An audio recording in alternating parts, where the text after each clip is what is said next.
A victory, but one in which he will have teaching moments upon film review. Keelan Martin had 20 points and 9 rebounds, helping Lavelle Jordan win his Butler coaching debut 82-64 over Kennesaw State before a Hinkle Fieldhouse sellout of 9,138 Friday night. It was the Bulldogs' 36th consecutive non-league home win, fourth longest active streak in the nation. They are home again Sunday night against Princeton. "Obviously, we've got a lot of getting better to do," Jordan said. Butler built a 25-point lead in the first half, but saw that margin shrink to 10 in the second. Kennesaw State's James Scott scored 22 of his 26 points in the second half.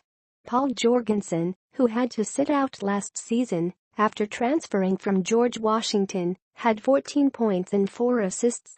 Tyler Weidman added 13 points. "They've got all the tools," said Kennesaw State coach Al Skinner, who formerly coached in the Big East at Boston College.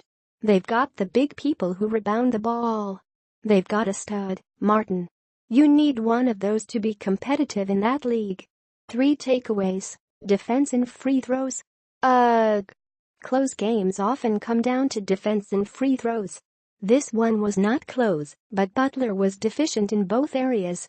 A 25-point lead was trimmed to 57-47 with 12 minutes left. On defense, communication can be as important as athleticism. "I keep telling the guys, we can't text each other when we're out there," Jordan said. "We're growing in that area. We've got to have loud voices. We have a little bit of a quiet group." Scott's second-half outburst underscored the fact Butler's defense is not yet strong enough to restrain opponents, while its own shots aren't dropping. Butler was pesky enough that the Owls committed 17 turnovers. "In the second half, they got rhythm," Jordan said. "We didn't do enough in that moment to break the rhythm and get them uncomfortable. Toward the end there, it changed a little bit back, where we started to dictate more. That's got to be us for an entire game." Even that lapse had its benefits, because Jordan said Weidman intervened and spoke to his teammates during a timeout.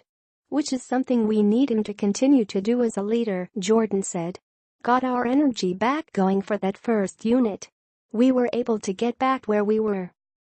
Free throws. Some of these players never will be accurate, but Butler needs to be better than 12 of 23, 52%. Martin, who was 11 of 11 in last week's exhibition victory over Lincoln Memorial, was 5 of 8.